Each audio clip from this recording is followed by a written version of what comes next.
Bismillahirrahmanirrahim. Alhamdulillahirabbil alamin. Tsumma ssalatu wassalamu ala habibina habibillahil alamin nabil qasim mustafa Muhammad wa tayyibin tahirin. Wa salli ala Muhammad wa ali Muhammad. Assalamualaikum ya Rasulullah. Assalamualaikum ya Amiral Mu'minin. Assalamualaikum ya Sayyidati Nisa'il alamin. Assalamualaikum ya Aba Muhammadin al-Hasan bin Ali. Assalamualaikum ya Aba Abdillah wal arwahil lati halat bifinaik.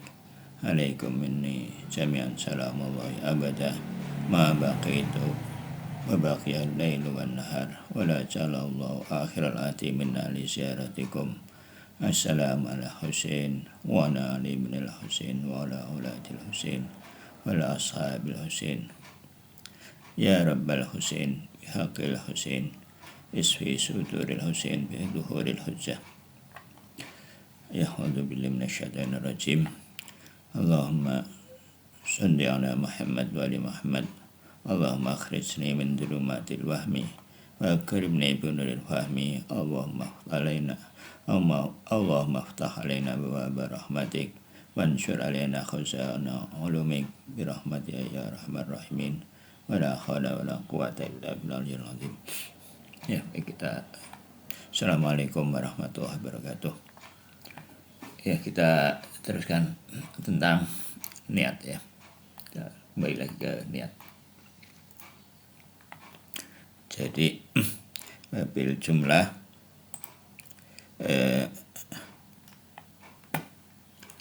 bahwa niat itu adalah azamnya, keinginan yang tergambar ya dalam seperti yang seperti yang dilukiskan, seperti yang diterangkan oleh para fuqaha ridwanu alaihim yang maujud fi kulli amal, dan yang harus ada pada setiap amal, dan bila khilaf, tanpa khilaf, tanpa ada khilaf di dalamnya, bahwa jika seorang melakukan amal yang ikhtiari ya, tanpa niat, maka dia tidak bisa terima ya. Jadi harus ada niat. Mungkin ada amal yang boleh tanpa niat, misalkan itu membersihkan najis ya. Kayaknya membersihkan najis itu kalau orang tanpa niat, selama saat membersihkan najis itu sudah terjadi ya, maka itu bisa ya. Nah, tapi selain itu nggak bisa, jadi harus ada niat. Jadi kalau orang misalkan ada anak-anak misalkan ya berlatih sholat, maka itu tidak dihitung sholat walaupun mengucapkan usolli misalkan. Jadi niat itu adalah yang tergambar dalam yang ada keinginan atau ada azam yang tergambar dalam hati. Ma'adzalika fa inna waswasa syaitan al-khabis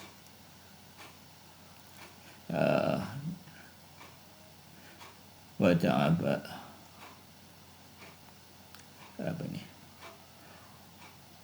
bacanya ini ya, dan setan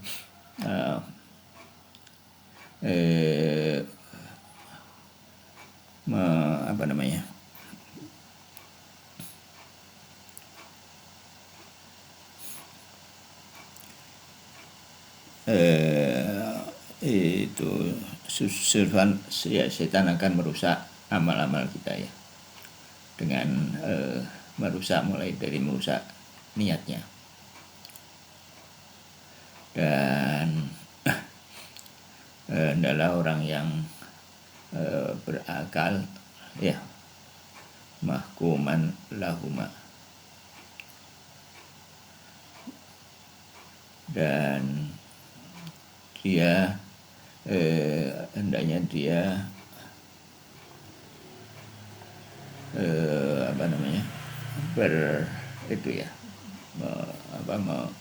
menghadapi was-was setan ini sadar ya dengan was-was setan ini, hadzal amru daruri 'alal insanil miskin. Dan jadi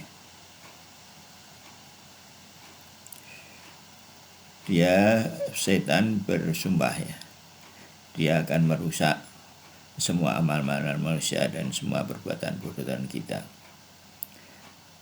Summa la'atiyannahum min baini aydihim wa min khalfihim an aymanihim wa an syama'ilihim wa la tajidu aktsaruhum syakirin.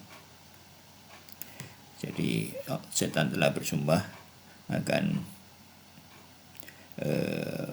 menggagalkan manusia ya, mendatangi mereka dari depan, dari belakang, dari kanan dan dari kiri. Ini kalau nggak salah ada artinya ya. Dari depan itu maksudnya mungkin mulai dari niat ya. Dari belakang itu maksudnya barangkali ya, ada itu intinya mulai dari niat. Dan bahkan setelah amal itu kita lakukan, dia juga akan merusak dengan macam-macam ya, dengan cara-cara macam-macam, dengan kalau sudah kemudian dengan mani, dengan mengungkit-ungkit atau dengan apa. Jadi kita harus berlindung ya. Dan jadi selain merusak itu, dia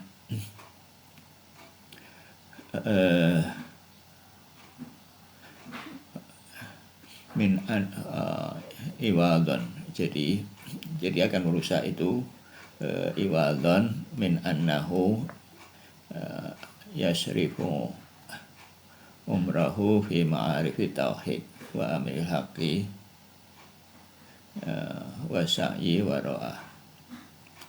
Dan dia akan merusak ya, jadi ketimbang dia, jadi hendaklah kita ya, ini bahayanya supaya mudah aja, hendaklah kita tetap menghabiskan umur kita ya, jadi berlawanan dengan ini ya. Kalau ini secara artinya ya, ketimbang iwadon, ketimbang manusia itu menghabiskan umurnya dalam tauhid dan meningkatkan makrifat kepada al-haq dan mencari bersungguh-sungguh ya di dalam mencari makrifat itu, maka setan itu akan memberikan was-was, yuwaswisu lahu iblisu al-khabithu wa yasrifu nisu umrihi fi amrin daruri wa syai'in wajibul husul wa syai'in fi amrin daruri wa syai'in wajib al-husul. Dan dia akan memberikan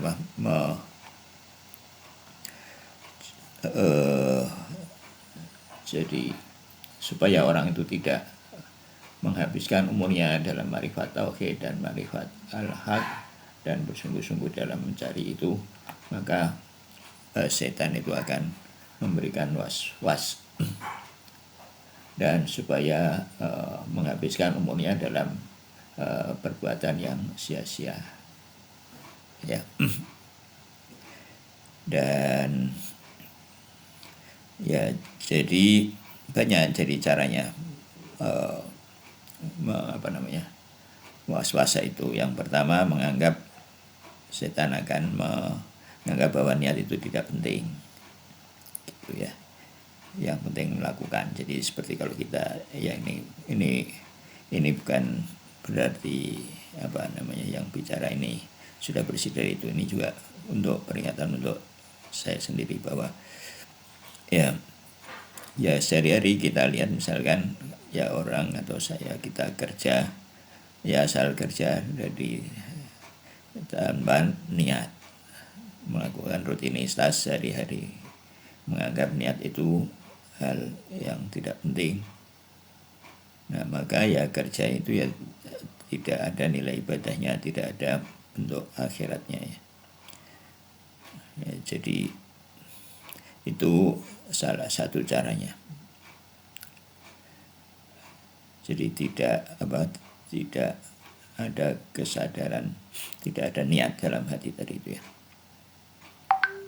supaya amal kita sia-sia. Terus kemudian ya juga sama, jadi kalau kita misalkan kita menolong seorang, membantu ini, membantu itu, melakukan ini, melakukan itu, semacam kayak rutinitas, maka ini juga tidak ada efeknya dalam alam malakut. Jadi ya oleh karena itu ya setelah sholat subuh kita penting sekali untuk menyempurnakan setelah zikir, maka kita mentafakur ya, bertafakur, merenung tentang apa yang dilakukan ya, dengan 3M itu ya, musyaratah, muraqabah, dan muhasabah.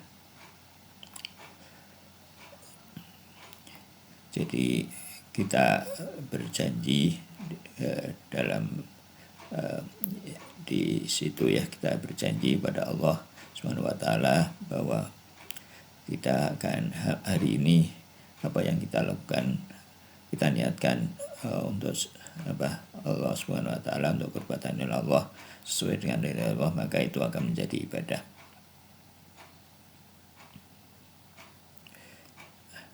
Ya, juga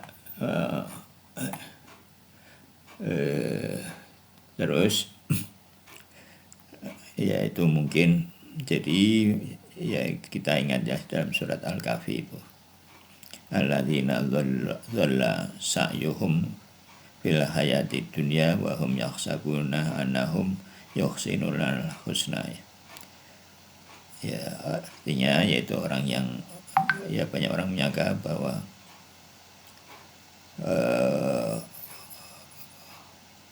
mereka ya, orang yang sesat itu menyangka bahwa mereka telah berbuat kebaikan, padahal ya mereka menyangka mereka telah berbuat kebaikan, ya padahal tidak.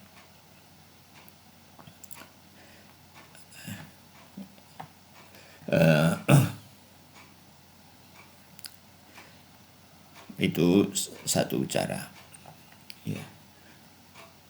Inna lisyaitani habailun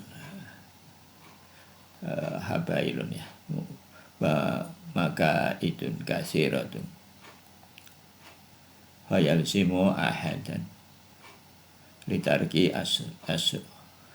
usulil ya, litarki usulal amali.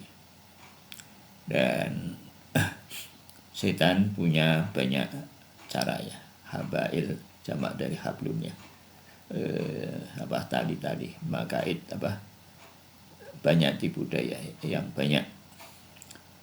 Maka hendaklah ya untuk seseorang agar meninggalkan pokok-pokok amal, dan sampai akhirnya juga dia dia pernah putus asa ya untuk menggoda kita itu ya. Min annahu yatruka asrul amal wa yalzimu birya, dan ya setelah itu di tengah amal dia akan menggoda dengan riya wal ujub, dan dengan ujub wasairil mafsadat, dan dengan berbagai mafsadat ya, dengan berbagai usaha untuk ya menggagalkan niat itu, menghilangkan efek amal itu pada batin kita, pada alam malakut.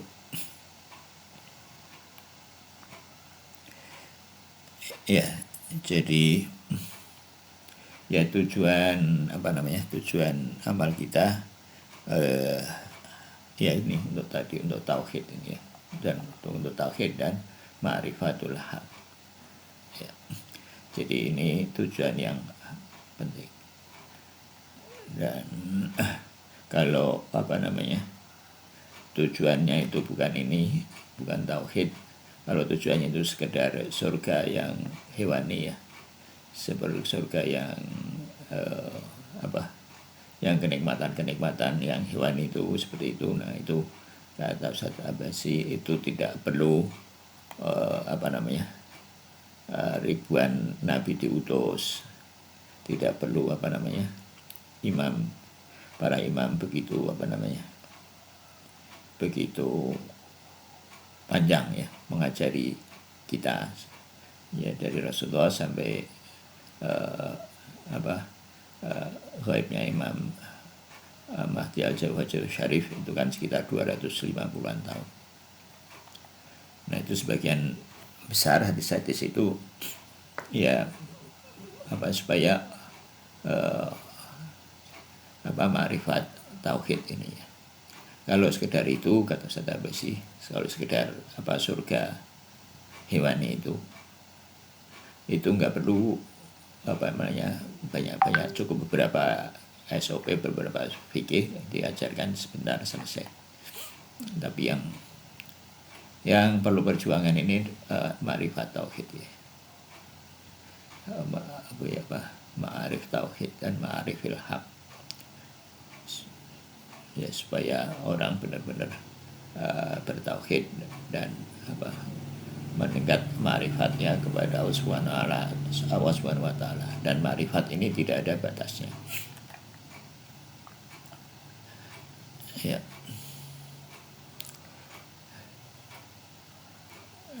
Terus ya tadi itu dengan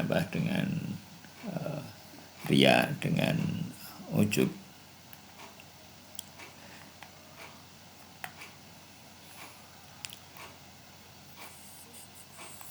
Ya, juga setan juga bisa menggoda dari sisi ini ya, bahwa tujuan yang besar itu tidak ada, tujuan ma'rifat itu tidak ada. Kita cukup cukup tadi itu mencukupkan dengan amal, bahwa itu tidak penting ya, dan seterusnya. Jadi ini adalah ma'rifatul haq itu tadi, itu tauhid itu adalah tujuan penciptaan fana itu ya, dalam sujud itu ya, dalam mulai tauhid fi'liyah, tauhid sifat ketika rukuk, dan tauhid zat ketika sujud.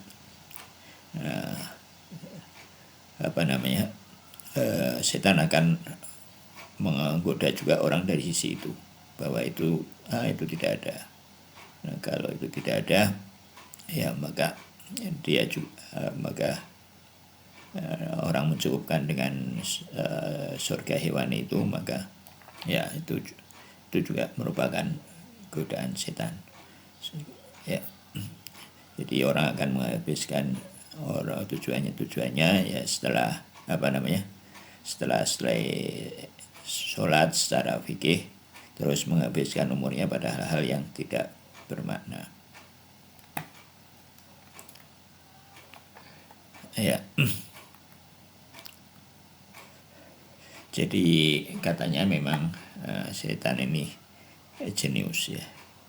Jadi memang jenius itu dari kata jin katanya, makhluk halus, sangat halus, dan menggunakan untuk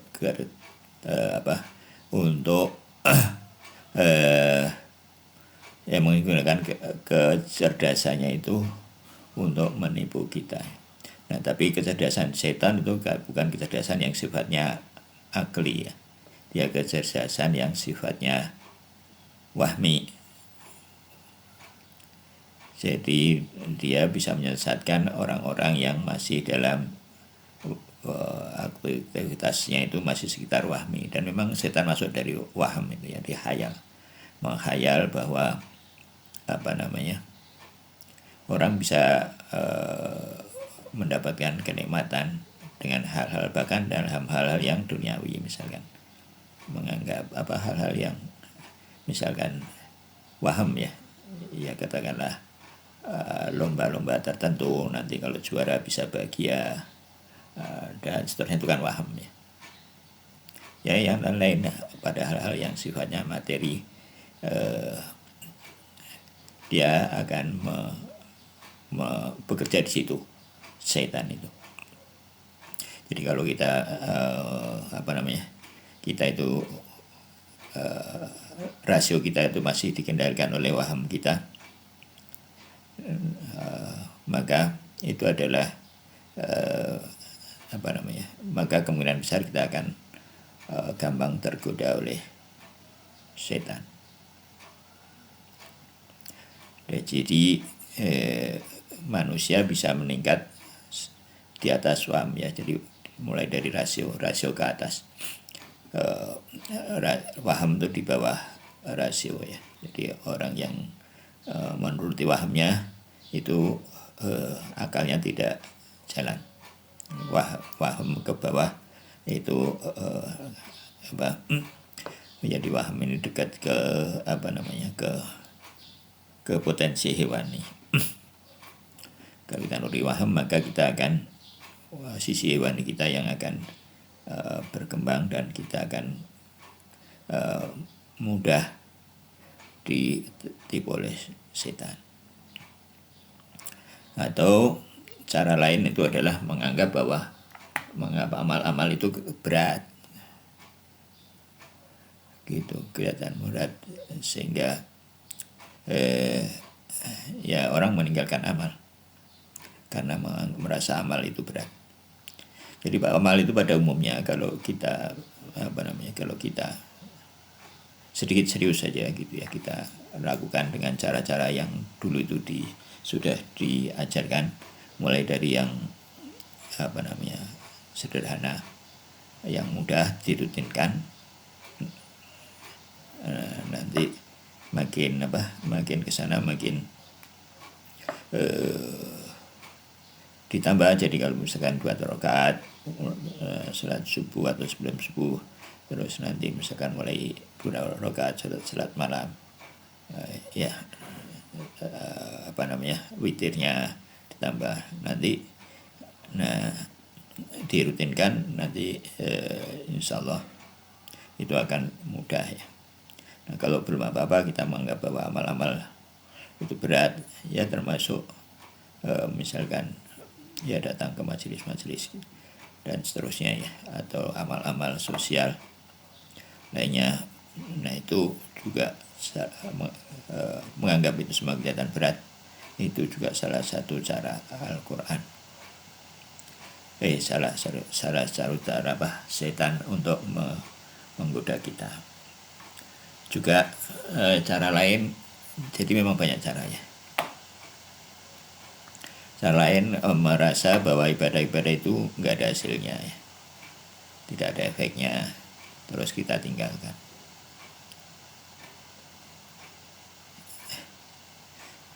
Ya,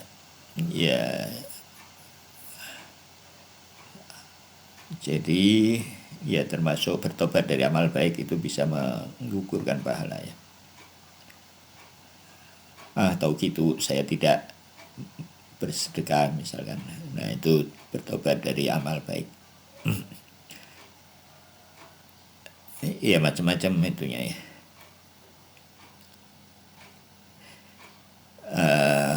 Ya macam-macam bisa sampai amal kita itu rusak. Jadi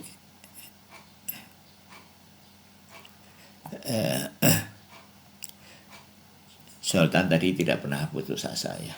Dan selain itu juga Sultan akan merusak dengan cara memberikan was-was tadi itu ya. Was-was, mengus was-was itu menjadi suatu yang sifatnya sakral. Jadi was-was, jadi orang wudu misalkan ya, diulang-ulang atau niatnya diulang-ulang. Orang wudu fokus pada tadi sudah membasuh berapa kali, atau sudah niat atau belum, atau apanya dia belum. Jadi akhirnya orang fokus pada hal-hal yang lahiriah dari amal, meninggalkan aspek adab dari amal. Jadi di sini juga kita tahu bahwa adab dari suatu amal atau sisi spiritual dari suatu amal itu harus kita munculkan ya, kita pupuk, kita kuatkan. Nah, was-was ini akan menghalangi kita dari itu ya, kita menjadi fokus pada hal yang lahiriah dan lupa pada hal-hal yang hal-hal yang sifatnya adab. Jadi kalau lahiriah tadi seperti tadi itu ya dapatnya yang mungkin surga surga hewani ya. Jadi yang kalau tauhid tadi itu hanya bisa dicapai dengan adab, dengan meningkatkan adab.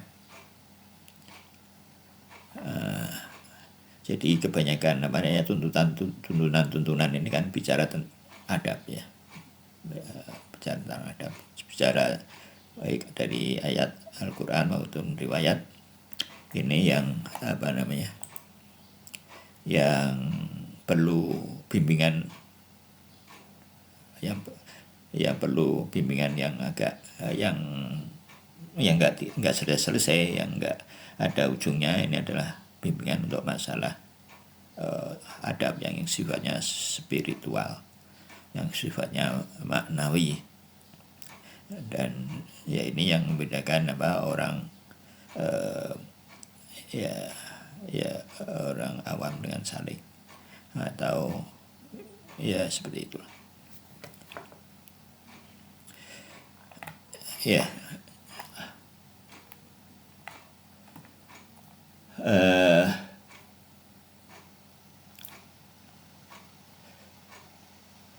Terus ibadat jamin nas fi nadaril insan wa yansibun nas ilal adamil mubala thumma yalzimu annahu yasrifu jami' umrihi fi niyat masalan. Ya tadi itu ya, was-was dengan niat, sudah niat atau belum, sudah sering baca. Jadi niat itu ya seperti orang pergi ke pasar ya, misalkan orang pergi ke pasar, saya pergi ke pasar, jadi detail-detailnya tidak perlu bahwa saya naik sepeda ini untuk membeli pisang misalkan ya, mengayuh demi kayuan harus dikaitkan dengan enggak, tapi niat itu cukup secara global ya. Bahwa orang niat sholat subuh, hadir itu dalam hatinya itu sudah cukup, tidak perlu tadi itu ya. Allati ya'murul mulazim lil amal alau fi takbirah atau fil qiraah. Jadi tidak perlu tadi itu misalkan takbirah, misalkan niatnya dan seterusnya ya, detail. Misal bagian-bagian sholat harus diniati secara khusus misalkan ya, tidak jadi cukup ini yang sebagainya.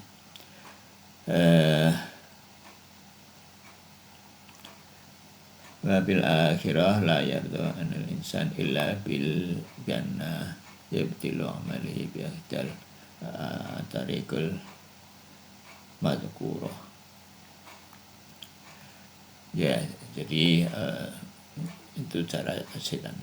Innalis waswasi syu'un katsirah wa tariqan itatun. Jadi was-was ini banyak ya. Sebenarnya banyak. La nastati'u an nabahatul an. Bahkan Imam Khamil mengatakan jadi tidak Imam ini tidak bilang tidak cukup waktu untuk membahasnya ya. Tidak, kita cukup tidak punya kemampuan untuk menjawabnya. Jadi maka penting untuk itu ya, berlindung kepada Allah dari was-was setan itu ya. Jadi serius ketika itu membaca qul a'udzu birabbin nas. Was-was setan. Jadi saking banyaknya was-was ya. Dan tadi apa ya yang agak jadi ya tadi ada yang lupa.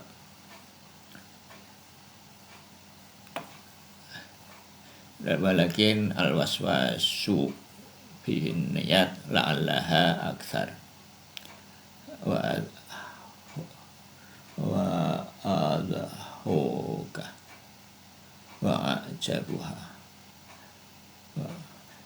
bain anwa'il waswas. Jadi katanya waswas dalam niat ini adalah waswas yang paling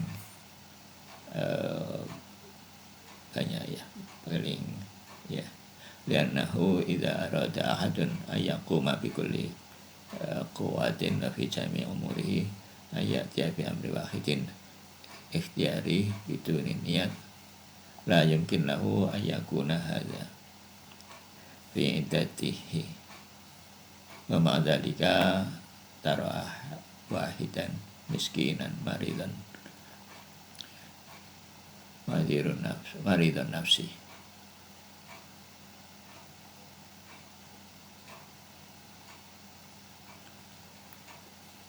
Ya mungkin sampai sini dulu ya, tentang was-was itu ya.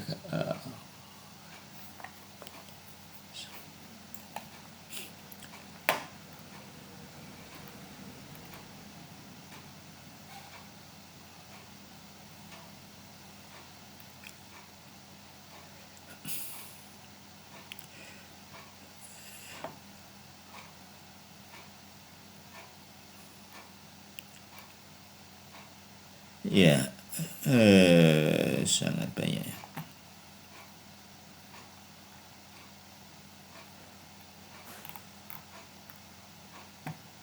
Ya, bisa sampai. Kalau emang mau hati-hati aja, apalagi kalau soal ngaji. Hati-hati ya kan, ada tuntunan fikihnya ya kan ya. Masalah najis, was-was najis, ya kalau nggak salah itu kan najis kalau kita yakin ya kan, yakin bahwa itu najis. Kalau nggak yakin kan dianggap suci. Ragu-ragu itu masih dianggap suci ya, kecuali kalau ragu gimana? Enggak, kalau kita nggak tahu itu dianggap suci kan. Ragu-ragu dianggap suci, kecuali kalau apa namanya ya, kalau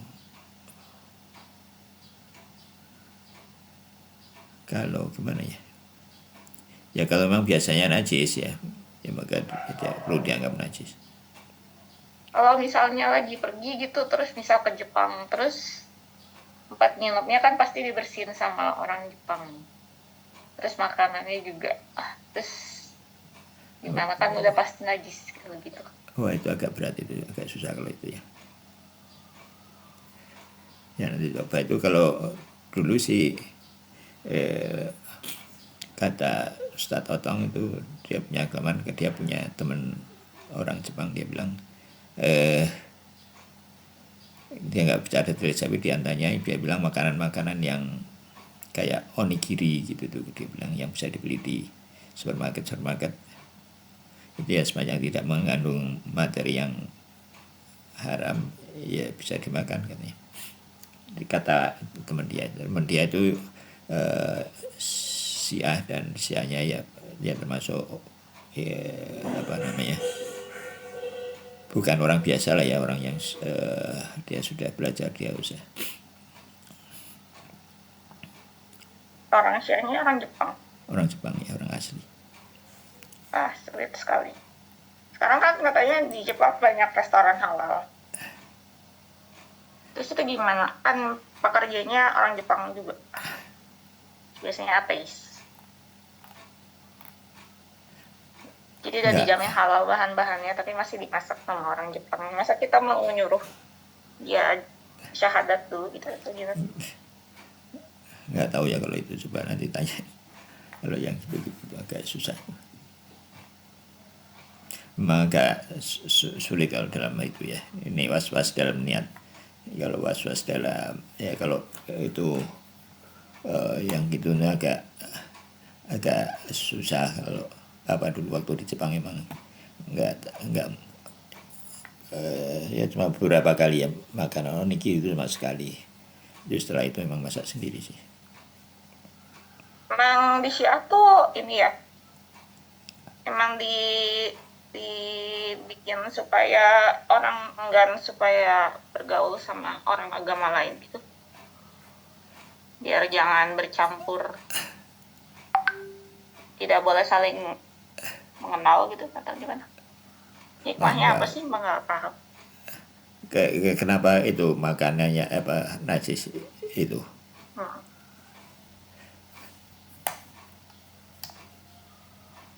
Ya kalau sampai situnya agak susah ya.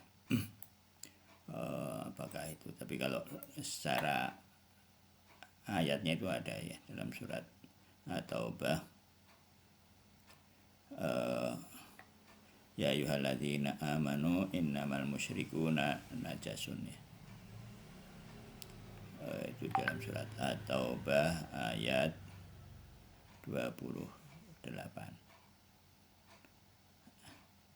Ya memang akibatnya memang pergaulan kita agak terbatas ya. Agak terbatas tapi tetap bisa disiasati lah ya sedikit ya dalam batas-batas fikih. Wala yaqumu ya ini tadi ya alladzina amanu innamal musyrikuna najasun, orang-orang musyrik itu najis. Kalau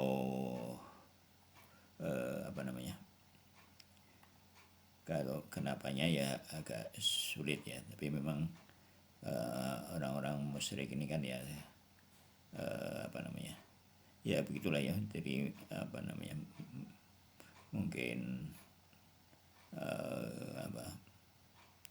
makannya sembarangan kan gitu kan ya, juga taharunya sembarangan, terus jadi memang agak susah ya kalau dilihat dari situ ya. Kalau ya memang agak sulit juga kalau menghindari itu ya kalau di Jepang gitu ya. Tapi tetap bisa lah ya, kalau diusahakan tetap bisa. Ya mungkin agak susah kalau bergaulnya. Kalau mengenai makanan, apakah yang makanan yang dimasak oleh orang-orang itu orang-orang Jepang misalkan ya, itu boleh dimakan atau enggak? Ya itu memang agak susah juga menjawabnya ya. Agak sulit. Kalau ya mungkin coba kita tanya nanti tanya ke sampai di mana sih batas itu dibolehkan ya. Kalau apakah misalkan kalau di orang Korea itu kan nggak salah itu punya kebiasaan kalau masak itu pakai sarung tangan ya. Apakah itu udah cukup misalkan boleh dimakan? Kalau Jepang, orang Jepang itu setahu saya sih enggak ya. Orang Jepang itu kalau masak memang enggak pakai sarung tangan. Ya wallahu alam kalau itu ya. Hikmahnya apa? Apakah itu menyebabkan orang-orang Syiah itu jadi pergaulannya terbatas? Ya tentunya itu bagaimanapun itu tetap akan membatasi ya, atau dalam hal tertentu tentu saja itu membatasi, tapi tetap bisa disiasati lah sejauh yang bisa disiasati. Ya mungkin nggak mudah. Ya kita mohon aja ya taufik kepada Allah Subhanahu wa taala supaya kita bisa tetap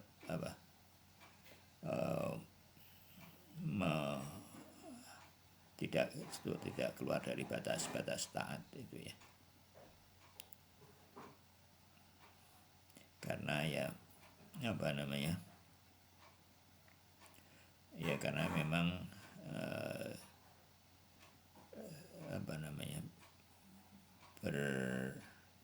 beragama ini memang ya Islam, namanya Islam itu kan berserah diri ya. Ya seperti itulah. Tapi nggak tahu kenapa orang Sunni itu mengartikan ayat ini tuh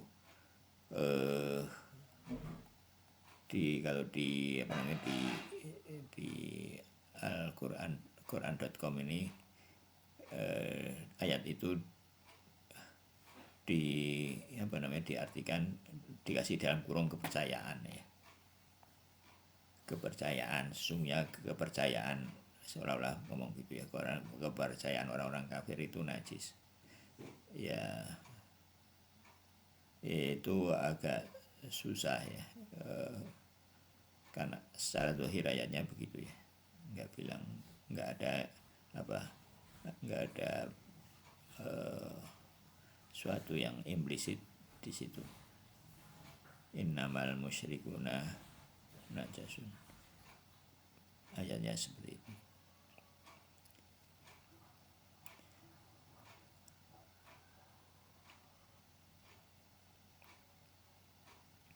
Dan jika kamu khawatir miskin, nanti Allah akan memberikan kekayaan kepadamu dengan karunia jika Dia menghendaki.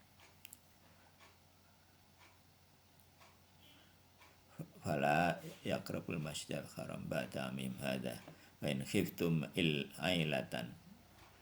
Dan kalau kalian khawatir, ailatan ini kalau di sini terjemahnya miskin ya, fakir, maka Allah akan yughnikum minallahi min fadlih.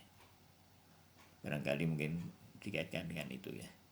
Kalau kita merasa untuk memberikan banyak batasan, nanti Allah akan memberikan banyak karunia, insyaallah.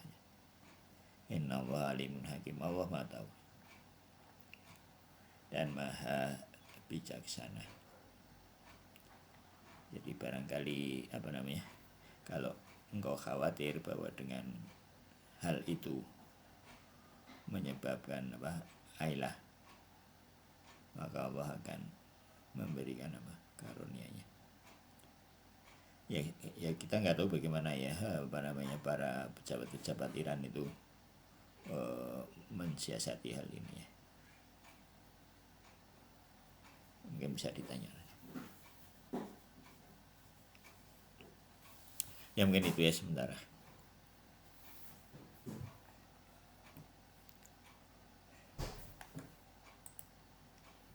Ya cukup gak ya? Udah. Jangan nanya yang sulit-sulit. Cukup lah kayaknya.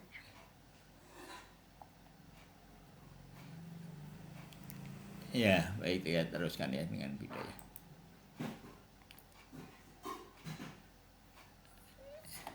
Ya bismillahirrahmanirrahim. Alhamdulillah minasyaitonirrajim.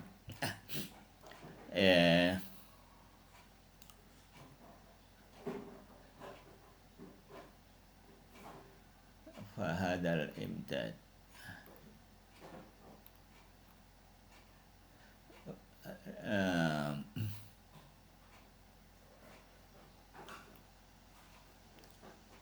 ya, jadi antara ini ya, wahada wal zamanun adidun lil harokah. Jadi ini adalah zaman yang diikatkan ya, disifatkan pada harokah.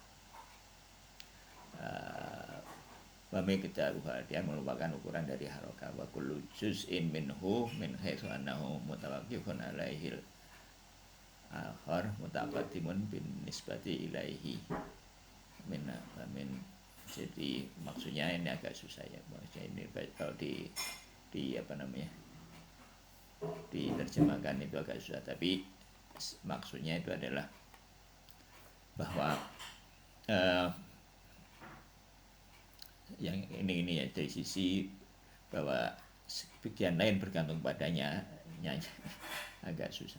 Jadi dari sisi bahwa sebagian lain bergantung padanya adalah mutaqaddim dibanding yang lain, dibanding yang tadi yang di itu yang lainnya. Maksudnya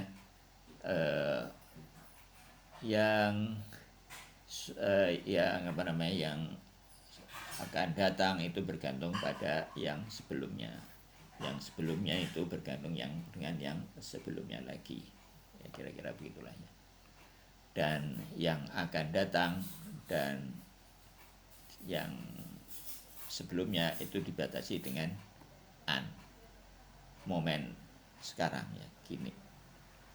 Nah, an ini dalam filsafat ini tidak punya durasi. Kalau dalam matematika tadi mendekati nol ya. Terus kalau dalam filsafat dikatakan tidak mendekati nol tapi benar-benar nol. An itu ya, momen. Nah kalau ya tadi itu delta T mendekati nol. Apa itu kecepatan? Kecepatan adalah jarak yang ditempuh dalam delta pada delta T mendekati nol. Dengan demikian kalau geraknya itu cepat, tetap kecepatan itu bisa didefinisikan ya. Ya itu apa namanya kaitan filsafat dengan fisika ya. Nah, waqad tabayyana bima taqaddama ya. Awalan, dan telah jelas dari uraian yang sebelumnya ya. Anna likulli harokatin zamanan khoson biha, bahwa setiap gerak memiliki waktu khusus yang merupakan ukuran dari gerak tersebut. Ya, jadi setiap gerak memiliki waktu khusus. Jadi setiap gerak dengan waktunya sendiri. Jadi ini bahkan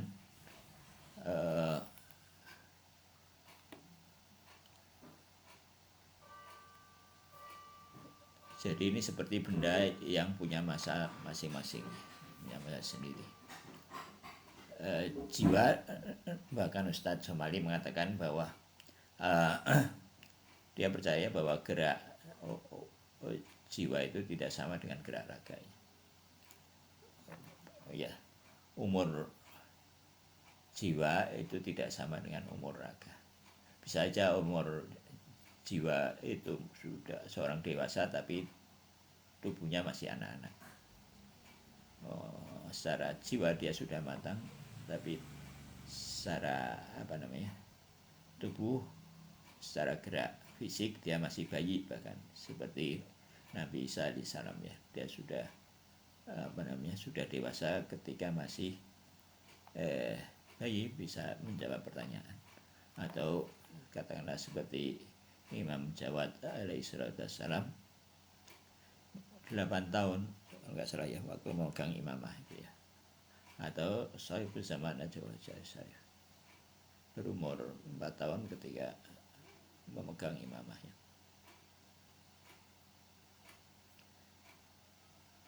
Jadi, sebagian besar gerakan jiwa seorang itu sesuai dengan gerak raganya ya. Jadi tingkat kedewasaan seseorang setara dengan tingkat kedewasaan raganya. Nah, di sini juga bisa aja tubuh itu menua, tapi jiwanya masih muda ya, masih muda dalam arti masih segar, masih bisa menerima banyak hal. Nah, ini harus dilatih ya, kalau bisa mungkin ya kalau bisa ini kita usahakan supaya kita itu tidak ya dibilang meninggal dalam keadaan pikun ya, kalau bisa. Jadi apa namanya jiwa kita terus kita segarkan dengan ini, dengan ilmu.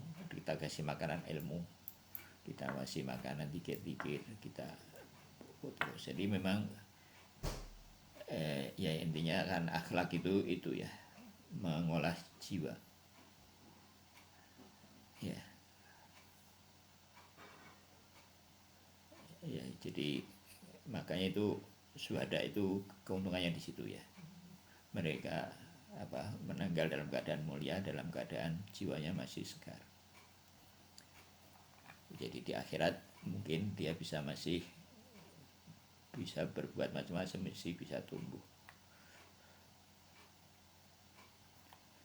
jiwanya ya, masih bisa sholat kan, dalam cita-cita begitu ya, masih bisa mungkin talim, masih bisa menambah ilmu begitu. Begitu juga dikatakan, kalau nggak salah itu ada riwayat yang mengatakan bahwa para pecinta ahlul bait, kalau nggak salah itu meninggal dalam keadaan syahidnya kayak gitu-gitu tuh. Nah itu ini ada kaitannya dengan ini, bahwa setiap gerak memiliki waktu khusus.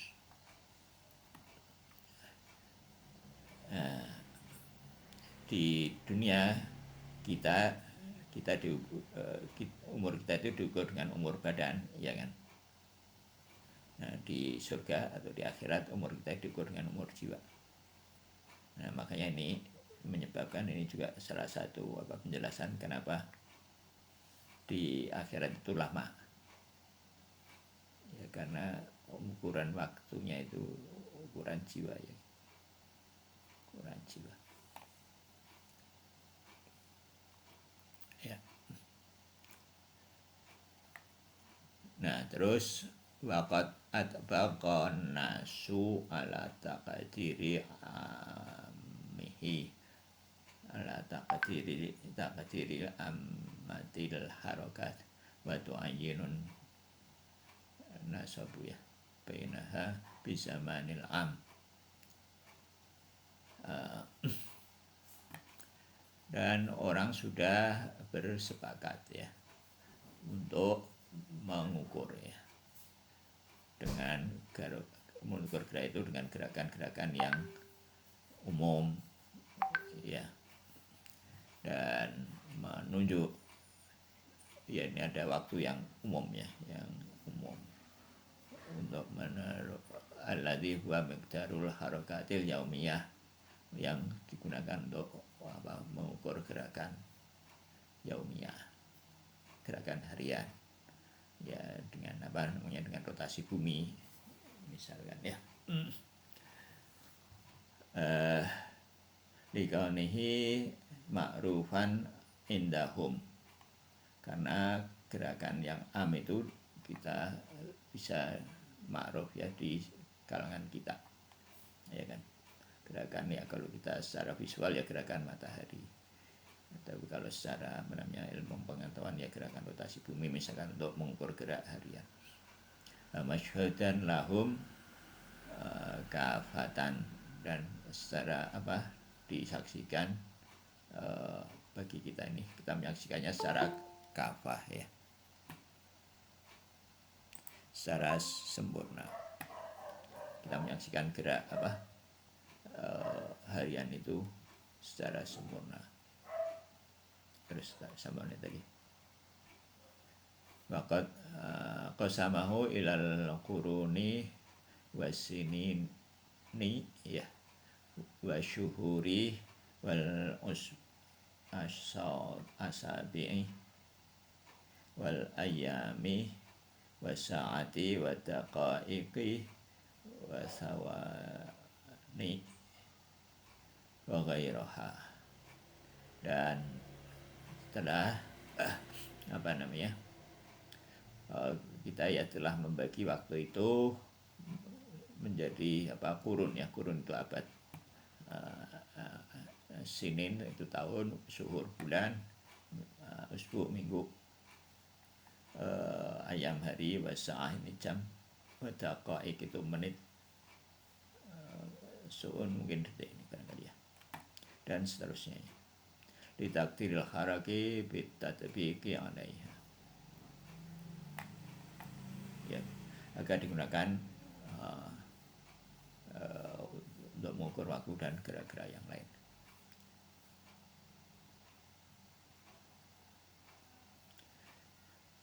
Terus wa zamanu alladzi lahu dakhlun fil hawadisi zamani indal musbitina lil harakatil jawhariyah wa zamanul harakatil jawhariyah wa zamanul ladzi lahu dakhlun fil hawadisi zamani indah dan waktu yang berperan dalam gerak temporal menurut mereka indal musbitina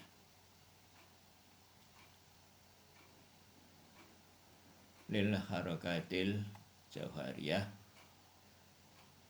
dan waktu dalam peristiwa temporal menurut mereka yang menetapkan, yang percaya adanya gerak substansial adalah waktu substansial itu sendiri.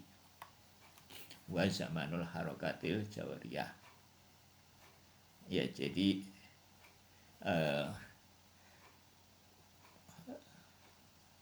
ada waktu, jadi orang yang tidak tidak percaya sama gerak substansial, ya waktu itu cuma ada waktu temporal ya.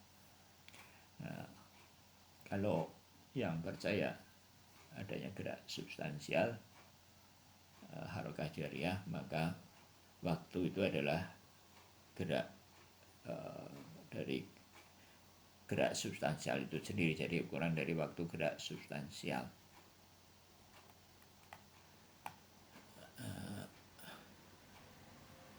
Jadi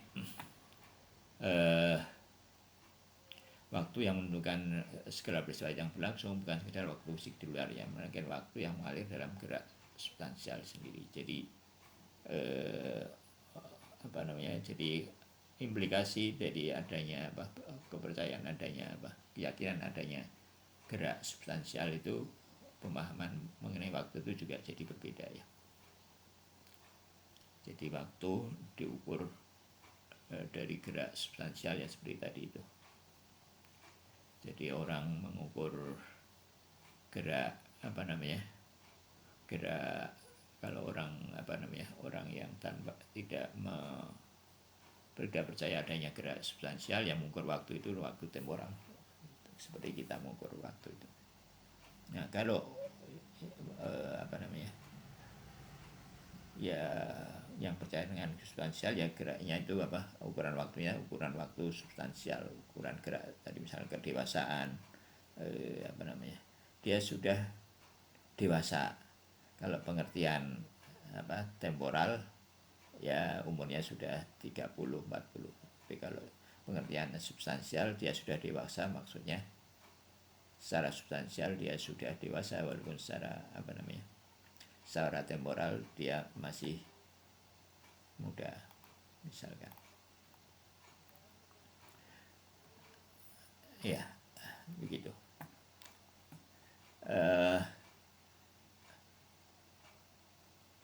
Kedua ya, wasanian anta quddamat wa anna ya.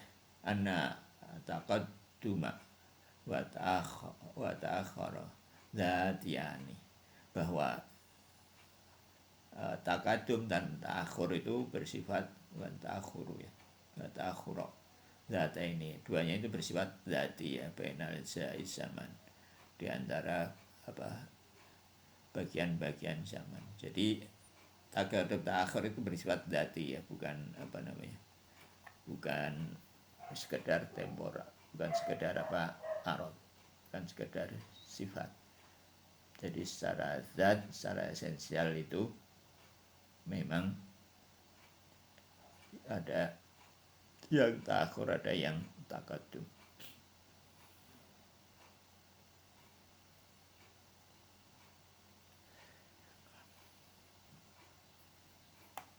Bermakna anna kauna wujudi zamani sayalan ghairal qor, bahwa dengan arti bahwa wujud zaman itu sayal ya, tidak qor.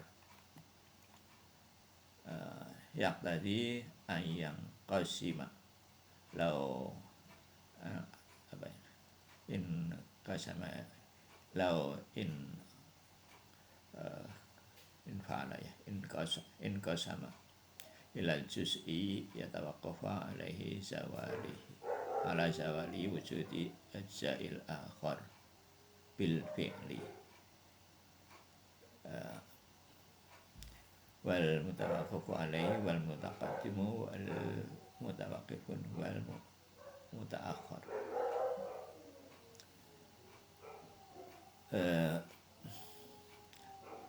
Jadi bila ia terbagi, jadi waktu itu sayal ya, mengalir ya, continue. Kalau dia dibagi, kita bayangkan kita membagi ya dalam benak, ya kan, maka yang muncul bagian setelahnya itu bergantung pada lenyapnya bagian yang lain yang sebelumnya ya. Kemunculannya bergantung pada lenyapnya bagian yang lain, dan bagian yang bergantung adalah bagian yang lebih dulu, sebagian bagian yang tergantung itu adalah bagian yang belakangan. Bahasa lisan an huwa tarafun atau tarfun ya, huwa tarfun zamani wal haddul fasili bainal juz'aini, dan an itu adalah bahwa tarafun zamani an ya sekarang yang merupakan pemisah antara dua bagian bila waktu dibagi, lau in qasama, kalau waktu itu dibagi, kalau waktu terbagi, lau in qasimun, amrun adami, dia adalah sesuatu yang adami, yang nihil ya, tiada, tadi itu nol. Jadi likaunil inkisami wahmiyan ghaira faqiyan ghairi faqiyin ya, ghaira faqiyin, likaunil inkisamu wahmiyan ghaira faqiyin ya, karena yang ya tadi itu, jadi waktu an tadi itu yang membagi antara yang sebelumnya dengan yang akan datang itu adalah nihil, adami, nol tadi ya. Jadi karena pembagian ini, karena pembagian antara yang akan datang dan yang sebelumnya itu memberikan waktu menjadi akan datang yang sebelumnya itu bersifat wahmi ya, tidak nyata. Jadi kita ini sebenarnya tidak bisa benar-benar membagi antara yang sebelumnya dan yang sesudahnya.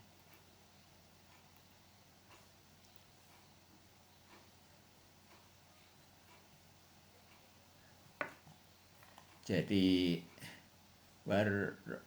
warabiannya yang keempat, inna ana tataliyal anati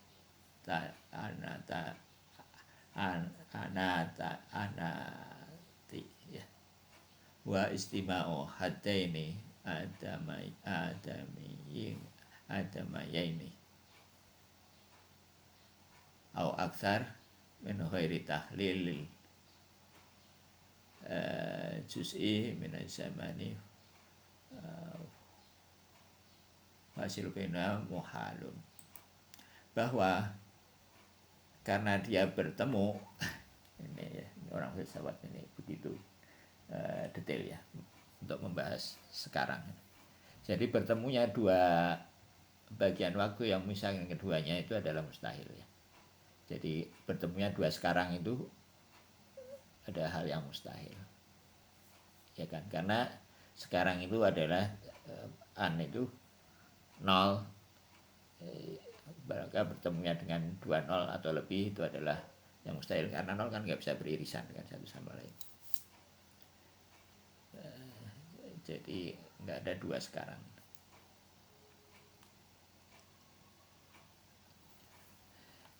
Ya, bahwa dhahirun, dan ini jelas, hal ini jelas, wa mislul kalami fitali, dan bicara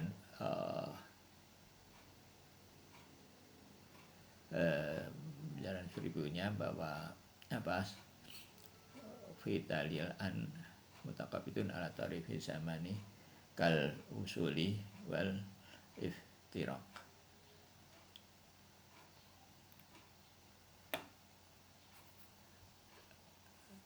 Ya, jadi tidak mungkin ada 2 pertemuan, seperti juga tidak, ini jelas dalam pembicaraan serupa berlaku pada kasus pertemuan antara 2 momen yang bersinggungan pada ujung waktu, ya, seperti pertemuan dengan perpisahan. Jadi pertemuan dan perpisahan itu tidak bisa terjadi dalam satu waktu, ya, tidak bisa 0, ya. Wa khamisan, ya, anna zamana la awala lahu wa la akhiran lahu, ya, bimakna al juz'u alladzi la yanqasimu min mubtada'ihi aw muntahahi li'anna qablul qismati dzati lahu. Jadi waktu itu tidak memiliki awal dan waktu akhir dalam pengertian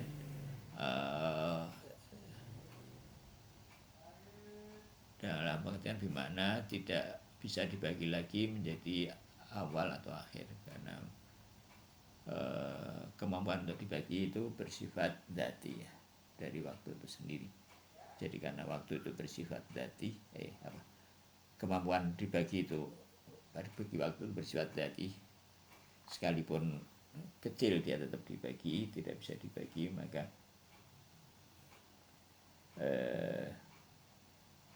tetap bisa dibagi, maka dia tidak punya awal dan tidak punya akhir.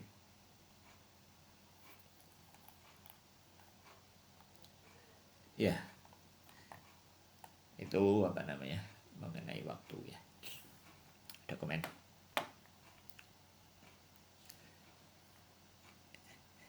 Ya, bagian tadi yang pertama mungkin adik belum ikut. Itu kesimpulan yang penting itu di pertama tadi itu, ya, bahwa setiap gerak punya ukuran waktu sendiri, ya.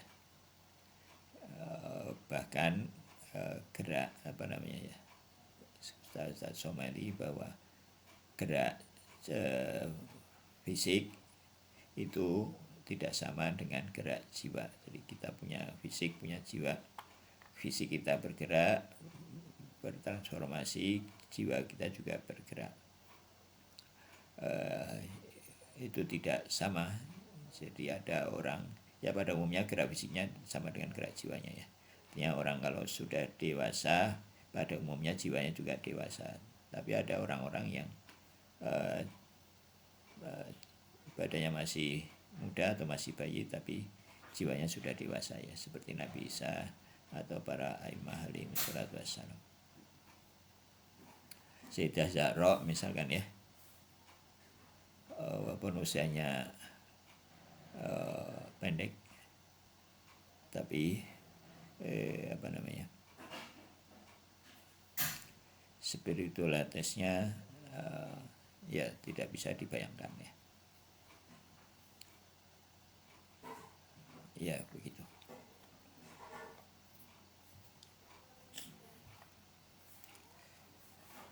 Ya, ada komen?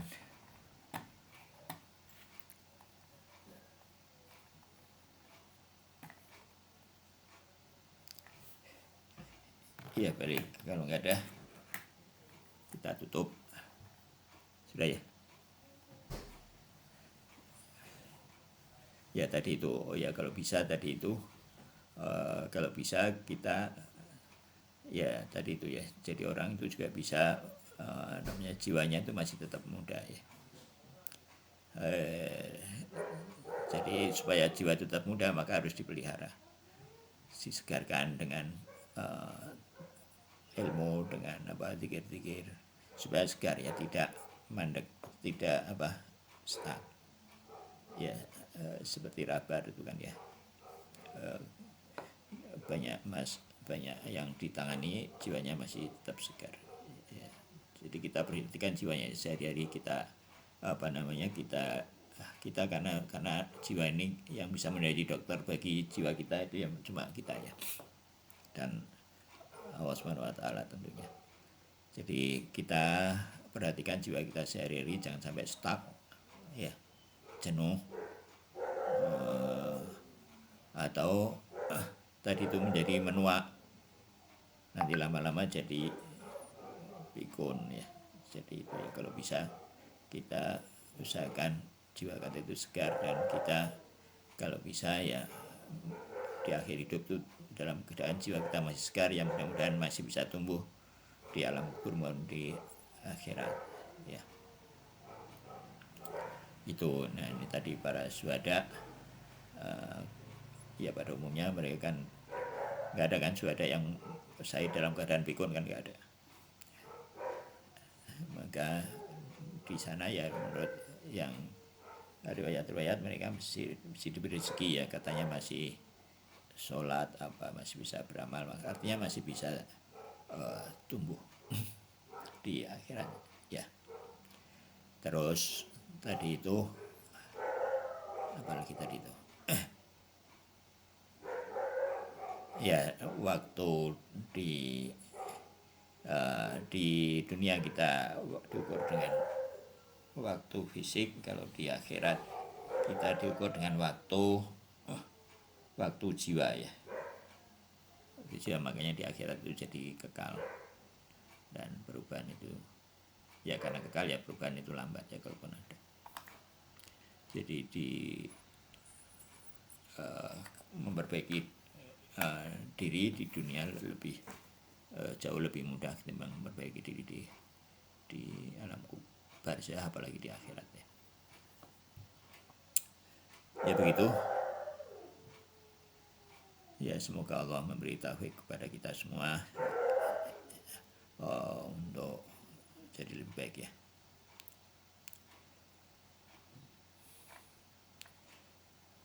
Ada ya, kalau nggak ada kita tutup dengan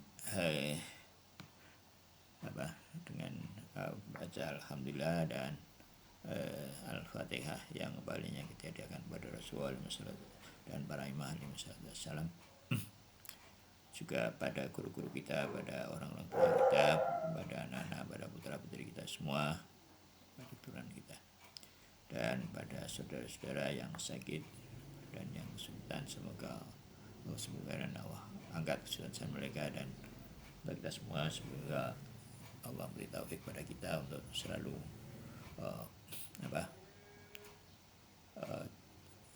taat dan menjauhi kemaksiatan ya. Al-Aniyah wa qulina salihah al-Fatihah ma'as-salawatnya. Allahumma salli ala Muhammad wa ali Muhammad. A'udzu billahi minasyaitonir rajim. Bismillahirrahmanirrahim. Alhamdulillahirabbil alamin arrahmanirrahim maliki yaumiddin.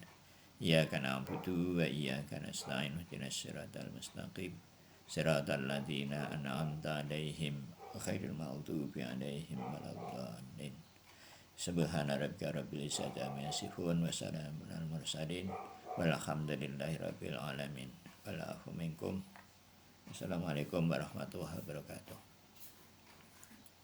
Nah, Udah. sudah 6 menit.